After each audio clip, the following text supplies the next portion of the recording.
Au nom du Père et du Fils et du Saint-Esprit, le Seigneur soit avec vous.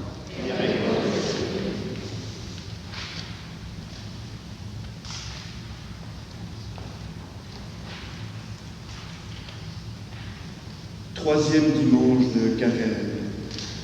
Au début de l'histoire biblique, le temple est la demeure où chacun vient au rendez-vous avec Dieu. Il est le signe de l'alliance, de la présence de Dieu. Ce temple dont Jésus annonce la nouvelle construction est son corps.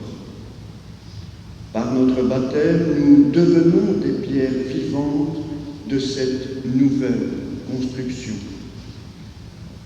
Le treillis étendu au sol nous indique ce temple détruit, mais ce bouquet droit, bouquet flamme, nous annonce le Christ ressuscité.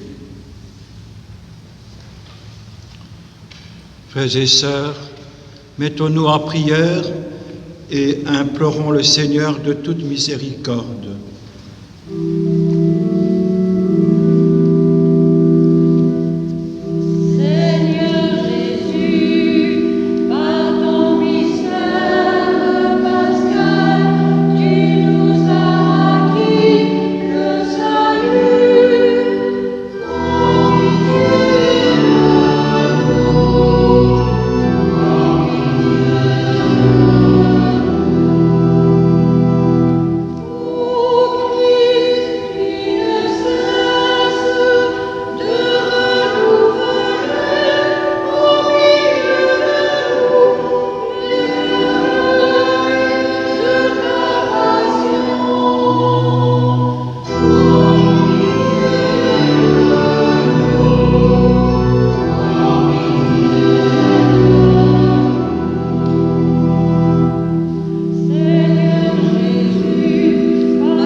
Que Dieu Tout-Puissant nous fasse miséricorde, qu'il nous pardonne nos péchés et nous conduise ainsi sur le chemin de la vie éternelle. Prions le Seigneur. Seigneur, tu nous appelles à la conversion. Nous voici réunis, Dieu notre Père, dans cette maison terrestre. Ici même, c'est toi qui nous accueilles, et le Christ ici se livre aux siens. L'Esprit ici construit ton peuple dans l'unité. Seigneur, prépare-nous à entrer un jour dans la demeure du ciel, où tu veux nous donner ta gloire en partage pour les siècles des siècles.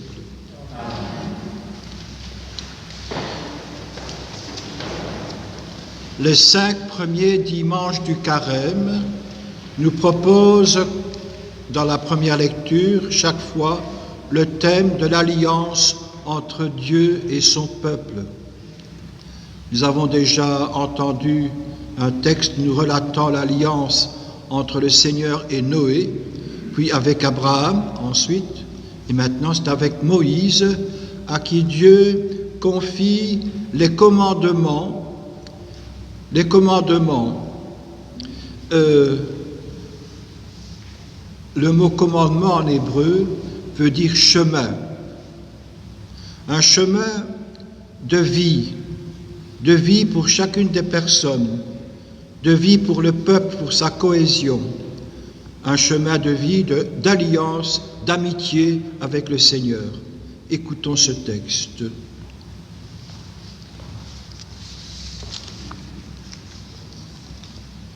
Lecture du livre de l'Exode. En ces jours-là, sur le Sinaï, Dieu prononça toutes les paroles que voici. Je suis le Seigneur ton Dieu, qui t'ai fait sortir du pays d'Égypte, de la maison d'esclavage. Tu n'auras pas d'autre Dieu en face de moi. Tu n'invoqueras pas en vain le nom du Seigneur ton Dieu, car le Seigneur ne laissera pas impuni celui qui invoque en vain son nom. Souviens-toi du jour du sabbat pour le sanctifier. Honore ton père et ta mère, afin d'avoir longue vie sur la terre que te donne le Seigneur ton Dieu. Tu ne commettras pas de meurtre, tu ne commettras pas d'adultère, tu ne commettras pas de vol, tu ne porteras pas de faux témoignages contre ton prochain. Tu ne convoiteras pas la maison de ton prochain, tu ne convoiteras pas la femme de ton prochain, ni son serviteur, ni sa servante, ni son bœuf, ni son âne, rien de ce qui lui appartient. Parole du Seigneur.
Que ce deuxième texte biblique nous aide à contempler les crucifix qui sont dans nos maisons, la croix de Jésus aussi, ici présente.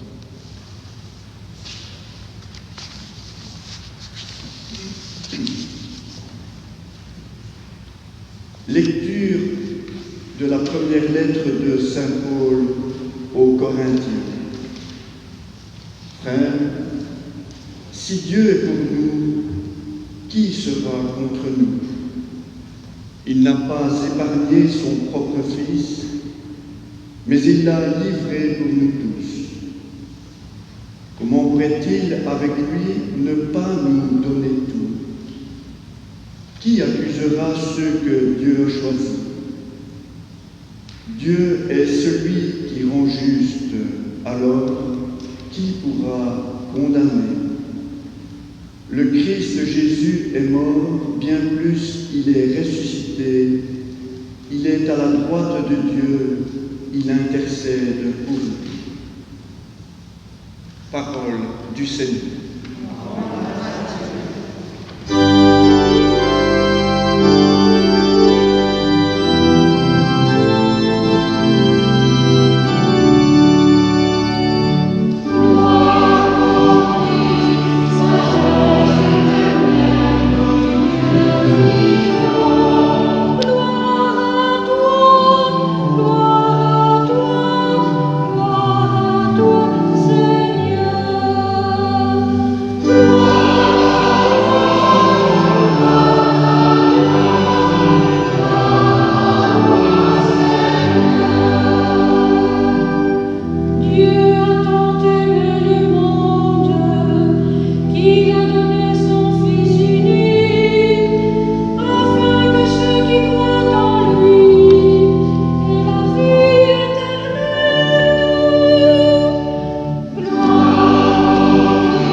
Le Seigneur soit avec vous.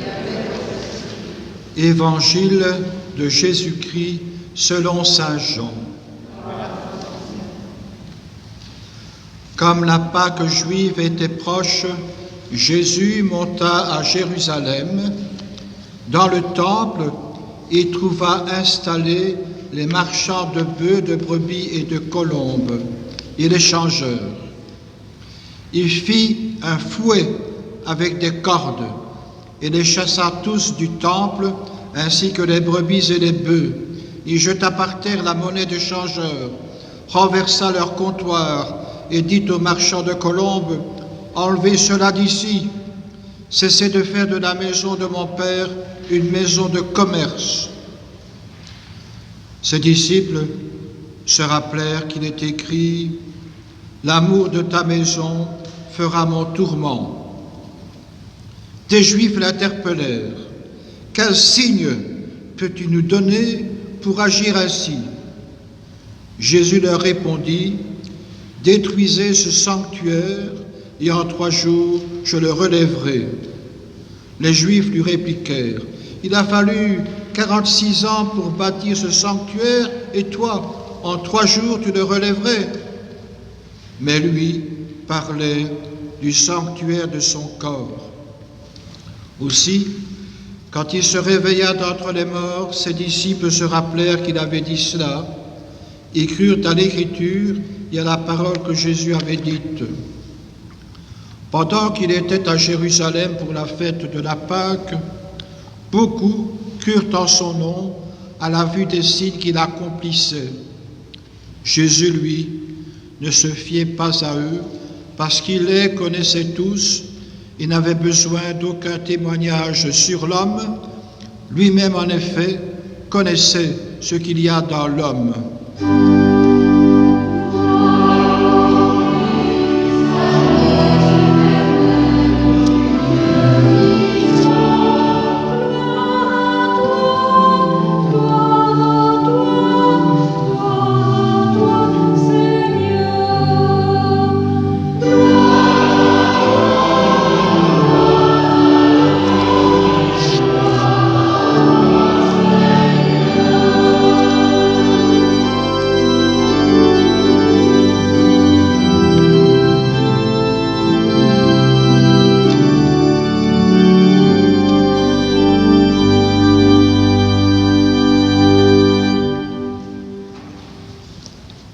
Chers amis, au début de cette homélie, je voudrais vous entretenir d'une réalité qui me tient beaucoup à cœur, celle du symbole, celle du regard symbolique.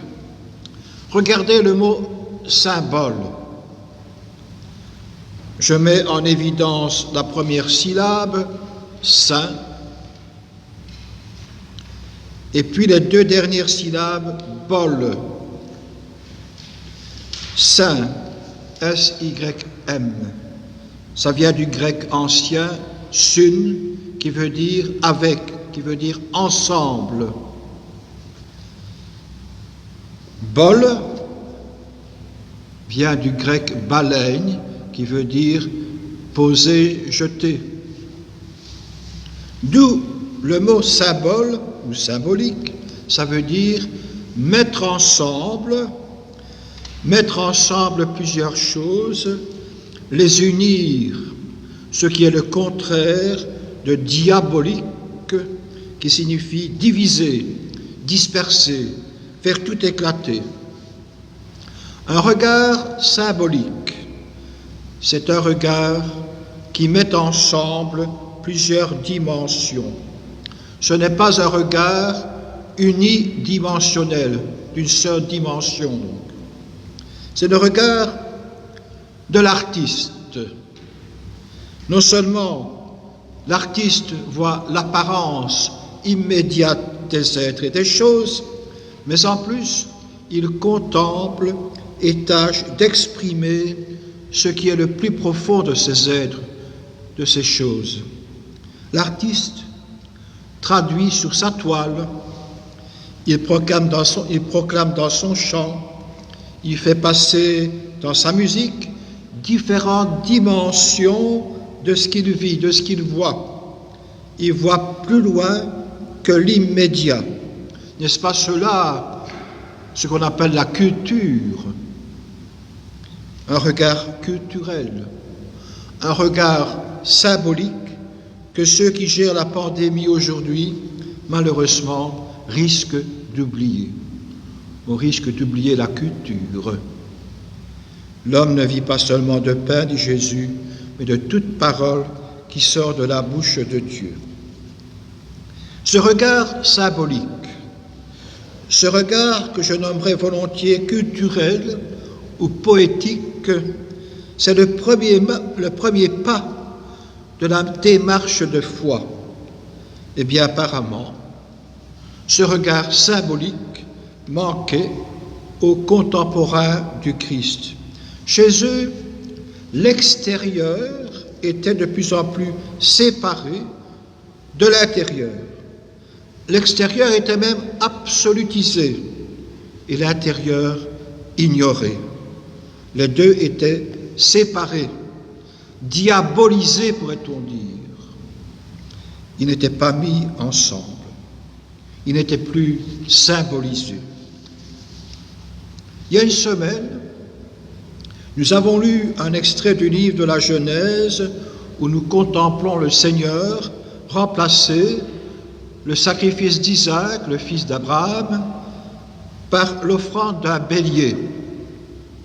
Et dans mon homélie, j'avais dit que cet échange entre un homme et un animal constituait, dans la religion du temps, le refus des sacrifices humains remplacés par les sacrifices d'animaux, et cela afin d'exprimer l'attachement à Dieu, afin de répondre à l'amour du Seigneur.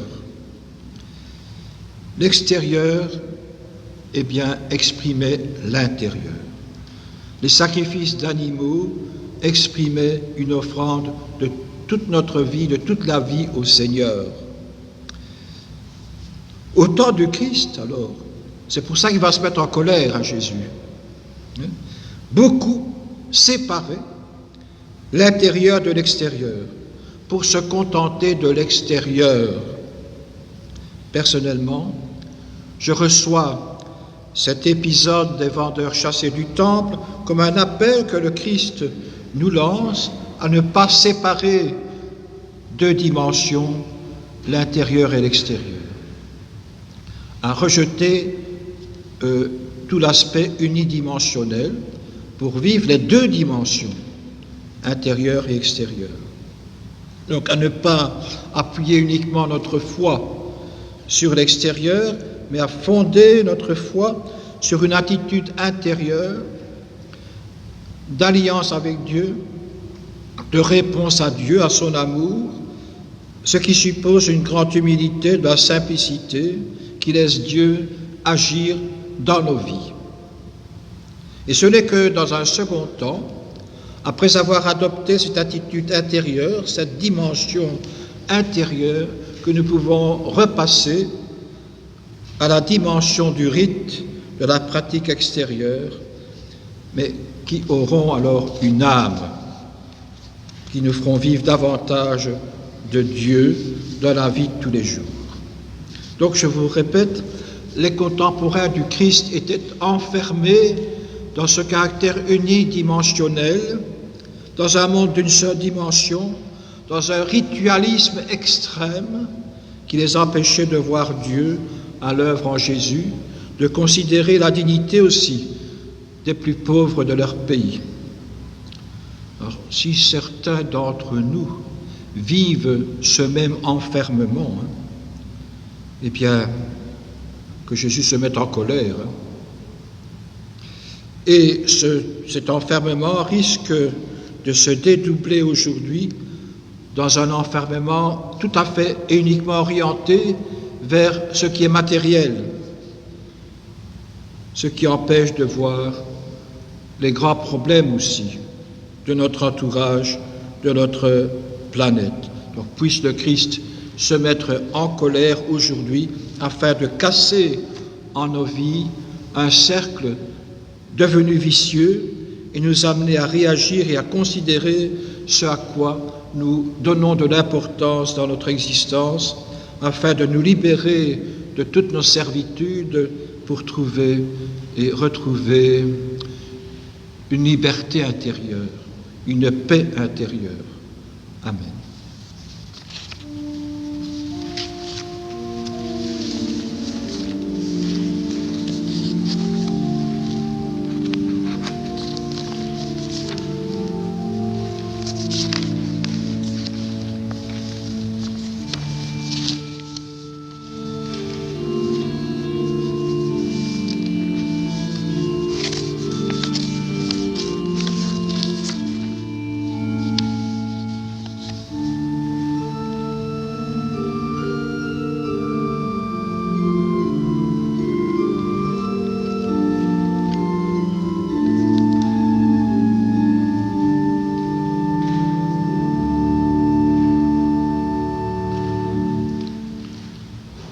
Celles et ceux qui le peuvent se lèvent pour la proclamation de la foi. Nous prions le credo du concile de Nicée, des conciles de Nicée et de Constantinople du IVe siècle. Je crois en un seul Dieu, le Père Tout-Puissant, Créateur du ciel et de la terre, de l'univers visible et invisible.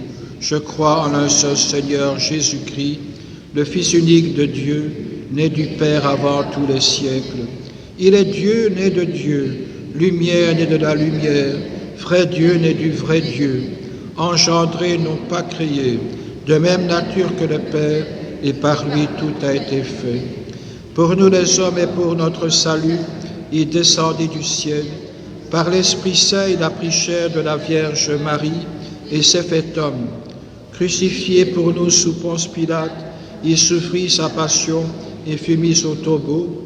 Il ressuscita le troisième jour, conformément aux Écritures, et monta au ciel. Il est assis à la droite du Père. Il reviendra dans la gloire pour juger les vivants et les morts, et son règne n'aura pas de fin. Je crois en l'Esprit Saint, qui est Seigneur et qui donne la vie.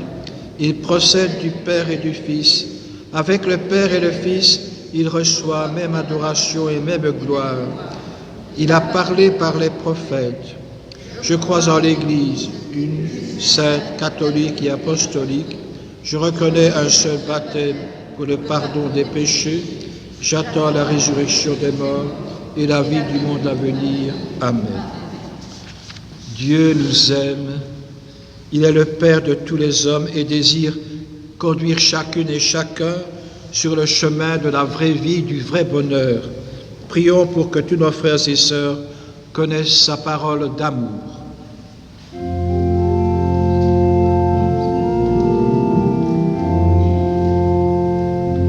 Conduis-nous, Seigneur, aux sources de la vie. Conduis-nous, Seigneur, aux sources de la vie. Seigneur notre Dieu, tes commandements sont source de liberté et de vie, pour que tous les membres de l'Église soient de vrais disciples missionnaires, nous te supplions. Conduis-nous, Seigneur, aux sources de la vie. Seigneur notre Dieu, demain lundi 8 mars a été dédié aux droits des femmes. Pour les victimes de violences et pour celles qui les aident, ainsi que pour toutes les femmes qui cherchent leur vocation, nous te supplions. Conduis-nous, Seigneur, aux sources de la vie. Seigneur notre Dieu, à travers le monde, les chrétiens sont souvent moqués ou martyrisés à cause de la croix du Christ. Pour que les baptisés témoignent de leur joie de croire et pour les catéchumènes qui se préparent à recevoir les sacrements de l'initiation chrétienne, nous te supplions.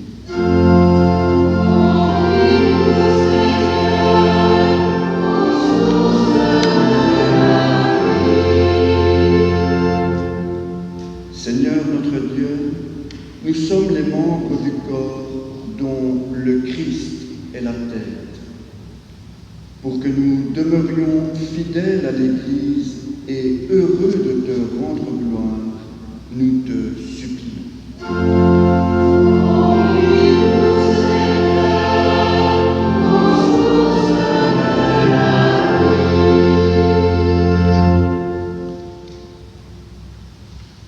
Je propose une intention supplémentaire pour les communautés chrétiennes d'Irak, où se trouve maintenant notre pape François, pour le pape François lui-même. Prions le Seigneur.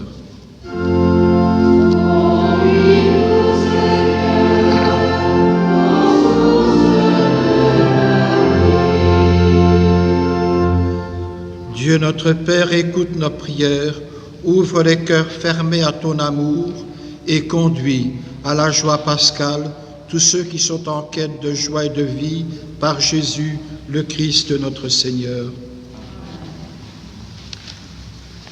La collecte de ce dimanche est destinée à la paroisse. Merci pour votre générosité.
Prions ensemble au moment d'offrir le sacrifice de toute l'Église.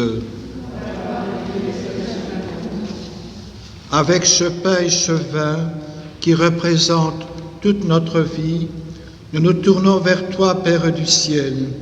Que vienne sur nous ton Esprit Saint et nous pourrons t'offrir le sacrifice de la nouvelle alliance qu'est Jésus le Christ, notre Seigneur. Le Seigneur soit avec vous. Élevons notre cœur. Rendons grâce au Seigneur notre Dieu.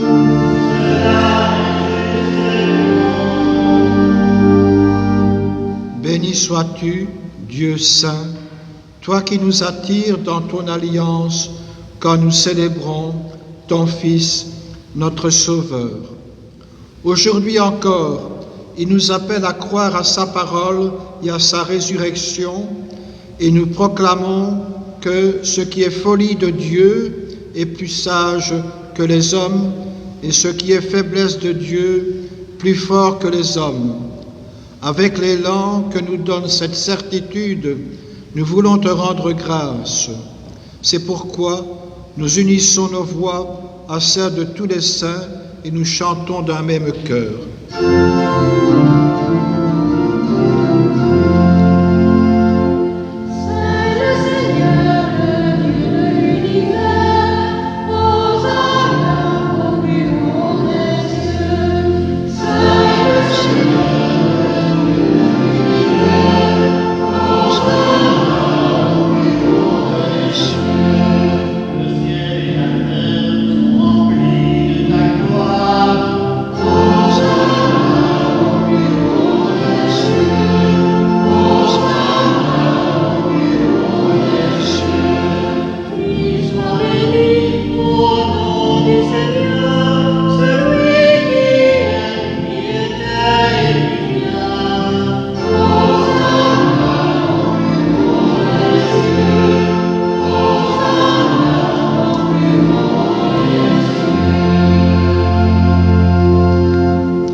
Toi qui es vraiment saint, toi qui es la source de toute sainteté, nous voici rassemblés devant toi et dans la communion de toute l'Église en ce premier jour de la semaine, nous célébrons le jour où le Christ est ressuscité d'entre les morts.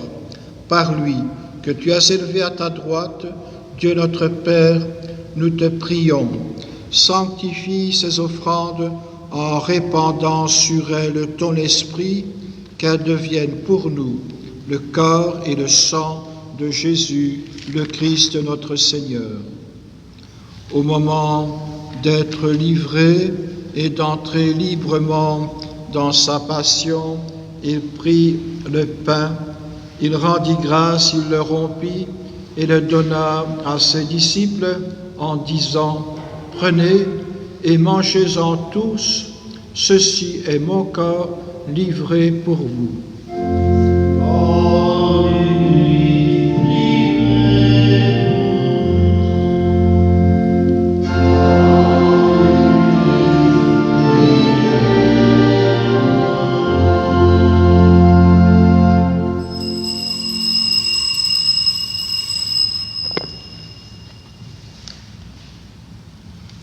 De même, à la fin du repas, il prit la coupe. De nouveau, il rendit grâce et la donna à ses disciples en disant « Prenez et buvez-en tous, car ceci est la coupe de mon sang, le sang de l'alliance nouvelle et éternelle qui sera versé pour vous et pour la multitude en rémission des péchés. Vous ferez cela en mémoire de moi. »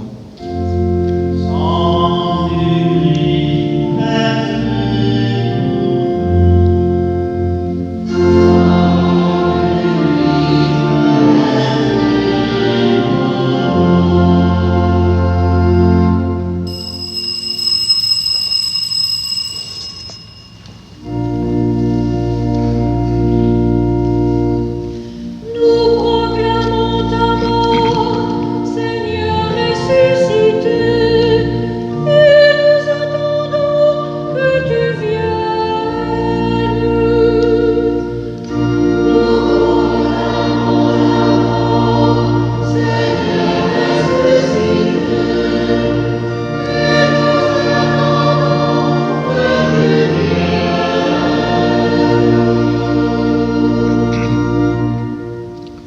Faisant ici mémoire de la mort et de la résurrection de ton Fils, nous t'offrons, Seigneur, le pain de la vie et la coupe du salut. Et nous te rendons grâce car tu nous as choisis pour servir en ta présence.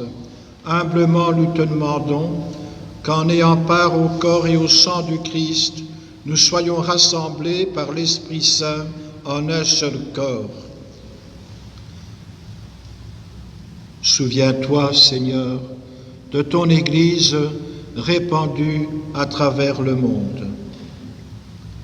Nous pensons spécialement aux communautés chrétiennes d'Irak qui ont été durement persécutées.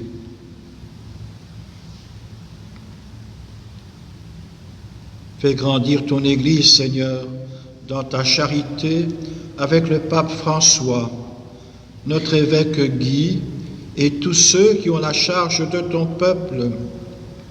Souviens-toi aussi de nos frères, de nos sœurs qui se sont endormis dans l'espérance de la résurrection et de tous les hommes qui ont quitté cette vie. Déposons dans le cœur de Dieu nos chers défunts, plus spécialement aujourd'hui pour Giovannina, Rosaria, Margarizzo,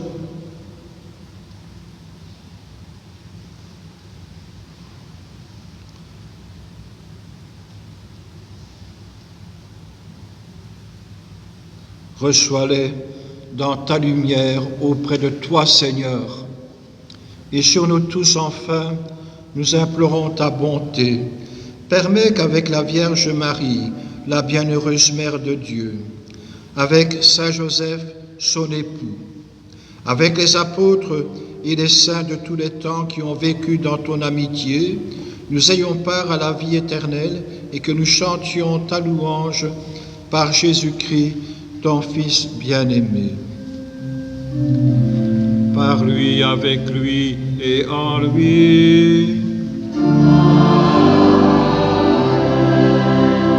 À toi, Dieu le Père Tout-Puissant, dans l'unité du Saint-Esprit,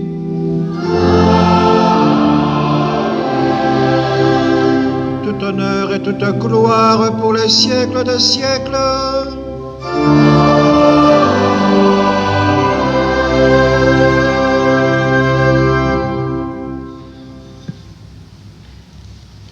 Du plus profond de notre cœur, récitons la prière que Jésus nous a donnée et exprimons-la en priant les uns pour les autres. Notre Père qui es aux cieux, que ton nom soit sanctifié, que ton règne vienne, que ta volonté soit faite sur la terre comme au ciel. Donne-nous aujourd'hui notre pain de ce jour. Pardonne-nous nos offenses, comme nous pardonnons aussi à ceux qui nous ont offensés. Et ne nous laisse pas entrer en tentation, mais délivre-nous du mal, car c'est à toi qu'appartiennent le règne, la puissance et la gloire pour les siècles des siècles. Seigneur Jésus-Christ, tu as dit à tes apôtres, « Je vous laisse la paix, je vous donne ma paix. » Ne regarde pas nos péchés, mais la foi de ton Église, pour que ta volonté s'accomplisse.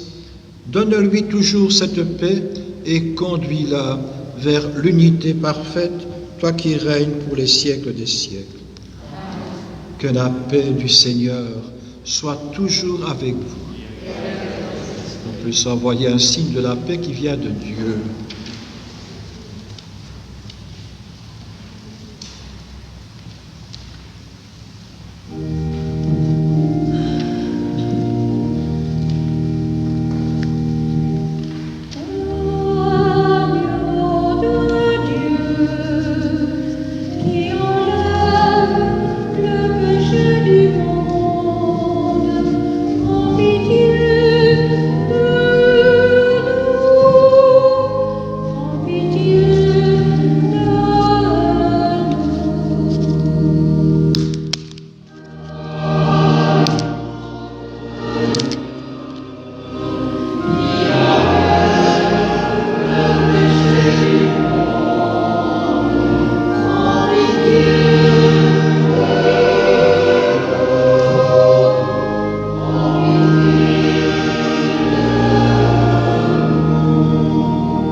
Heureux les invités au repas du Seigneur.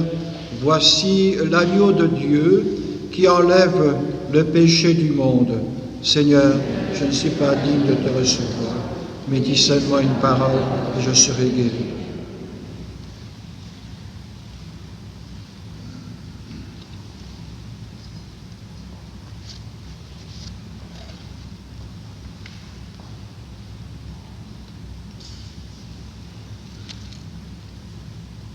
Le corps du Christ. Amen.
Prions encore.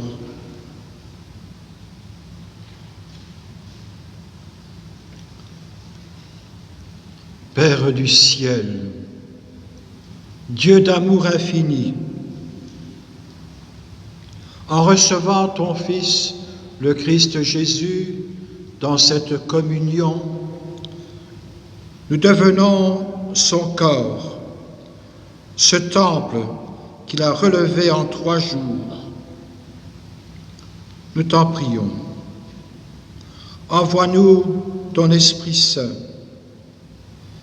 qu'il construise nos existences pour que nous puissions entrer dans une solidarité fraternelle qui témoigne vraiment de ton amour infini, maintenant et pour les siècles des siècles.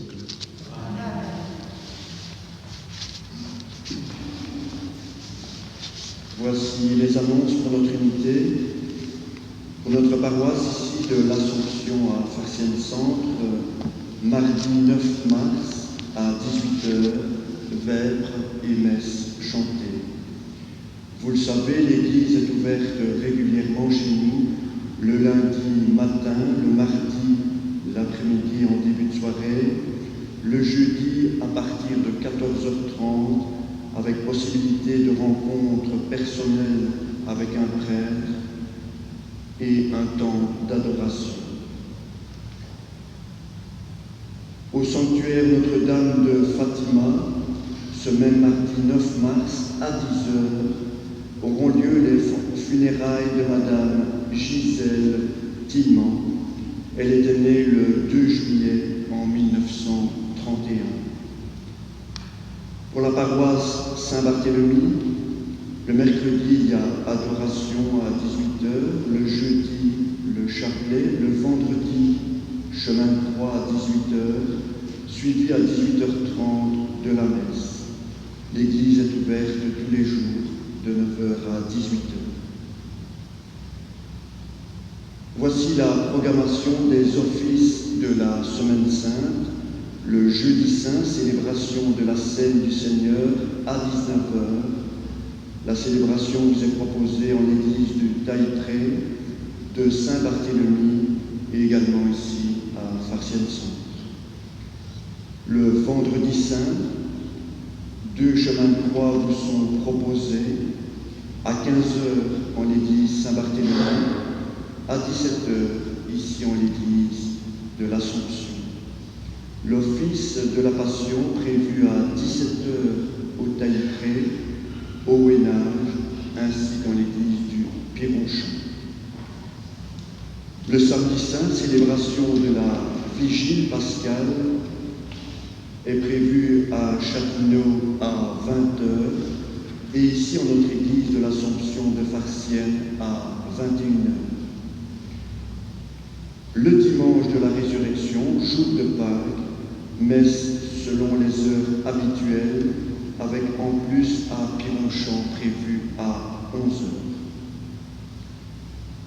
Il y a eu des funérailles cette semaine dans notre unité, celle de Madame Renille Châtel, de Madame Fernande Gian et de Madame Marie-Rose Henry. Nous nous unissons à l'appel des familles en deuil. Bon dimanche à toutes et à tous. Le Seigneur soit avec vous. Que Dieu Tout-Puissant vous bénisse, lui qui est Père, Fils et Esprit Saint.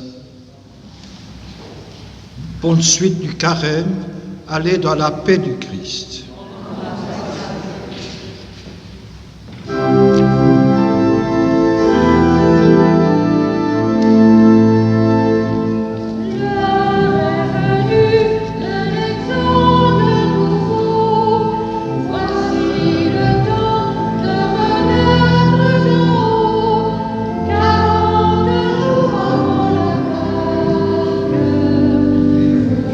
Comment celui qui m'aimait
vous allez recevoir une petite douceur, ne partez pas sans.